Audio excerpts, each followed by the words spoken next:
उत्तर प्रदेश के एक छोटे से गांव नरहरपुर में एक परिवार में माँ और बेटा रहते थे। माँ सरोजा और उसका 20 साल का बेटा मोहन।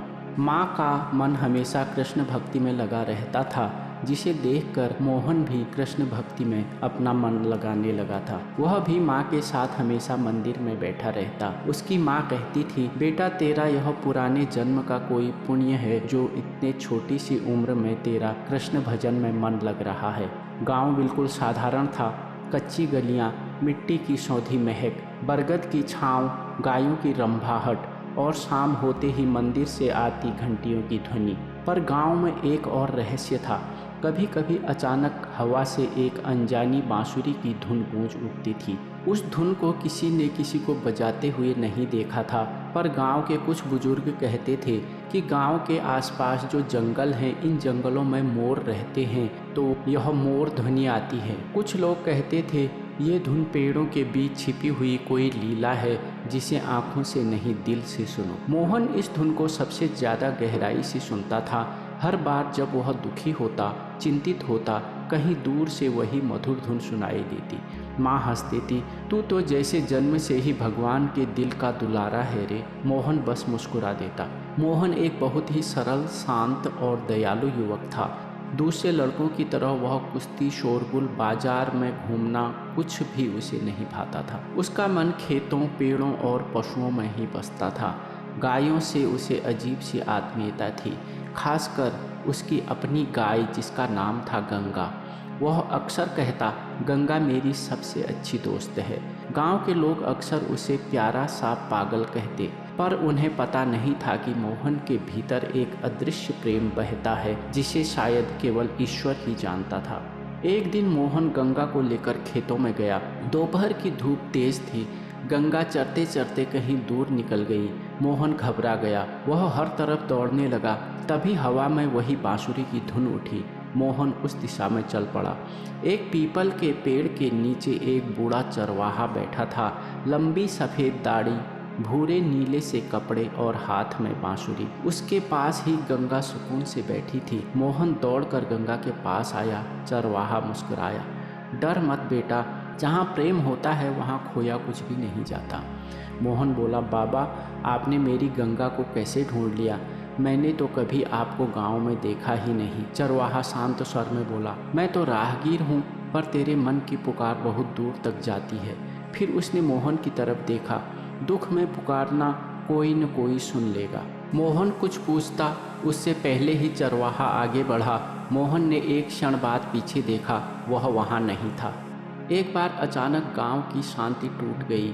पिछले कुछ दिनों से भेड़ियों का एक रहस्यमय झुंड गांव के खेतों की सीमा पर घूमने लगा। उनकी आंखें लाल चमकती थी। वे दिन के समय भी सक्रिय रहते और रात होते ही गांव के करीब आने लगते। गायें डर के कारण दूध देना बंद कर चुकी थी। बच्चे बाहर खेलना छोड़ चुके थे। महिलाएं दरवाजे पहले से ज़्यादा जल्दी बंद करने लगी थी। एक रात भेड़िए इतने पास आ गए कि उनकी हुंकारें पूरे गांव में गूंज उठी। लोगों ने पहरा बिठाया, मंदिर में पूजा रखी, ढोल नगाड़े बजाए, लेकिन झुंड और उग्र होता गया। मोहन की माँ बोली, कहीं खेत की ओर मत जाना मोहन। पर मोहन के भीतर एक गहरी बेचैनी उठ रही थी, जैसे भेड़िए उससे ही कुछ कहना चाहते हों। शाम का धुंधलका था। गांव के लोग घरों में छिपे बैठे थे, पर मोहन खेतों के पास आ गया एक अनजानी प्रेरणा से। दूर अंधेरे में भेड़ियों की लाल आंखें चमक रही थी। झुंड गांव की ओर बढ़ रहा था। मोहन का दिल जोरों से धड़कने लगा। तभी अचानक हवा रुक गई, पत्तियों की खड़खड़ाहट थम गई, जंगल में सन्नाटा फैल गया और मोहन के भीतर एक अनसुनी आवाज़ गूंजी, डर मत, प्रेम से बड़ा कोई अस्त्र नहीं। मोहन ने आंखें बंद कर ली। उसके अंदर से एक अद्भुत, अनजानी, दिव्य पुकार निकली। कोई शब्द नहीं, बस एक गहरी आत्मिक ध्वनि। वह ध्वनि जैसे धरती, पेड़ों, पशुओं और हवा तक पहुंच गई। अचानक चारों ओर नीली रोशनी फैलने लगी। पेड़ों की पत्तियां ऐसे कांपने लगी जैसे कोई अदृश्य शक्ति गुजर रही हो। भेड़ियों का झुंड वहीं रुक गया। उनकी लाल आंखें बुझ गई। वे पीछे हटने लगे और कुछ ही पलों बाद पूरा झुंड जंगल की गहराई में लौट गया। मोहन स्तब्ध था। उसके पैरों के पास एक मोर का पंख गिरा। हवा में एक दिव्य मुस्कान तैर गई। अगली सुबह गांव वाले चकित थे। किसी को चोट नहीं, किसी पशु पर हमला नहीं, बाढ़ टूटी नहीं और भेड़िए वापस नहीं आए। गांव के मुखिया ने मोहन से पूछा, तू कल रात कहाँ था? मोहन बोला, जहाँ मुझे बुलाया गया। लोग पूछते रहे, तूने क्या किया? क्या भगा दिया उन्हें? मोहन ने धीरे से कहा, मैंने कुछ नहीं किया, बस मेरी पुकार किसी ने सुन ली। गांव वाले कुछ समझ ना सके। कुछ दिन बाद मोहन उसी पीपल के पास बैठा था जहाँ चरवाहा पहली बार मिला था। वहाँ एक बूढ़ा साधु आया। साधु बोला, तू उस चरवाहे को ढूंढ रहा है? मोहन ने चौंक कर पूछा, आपको कैसे पता?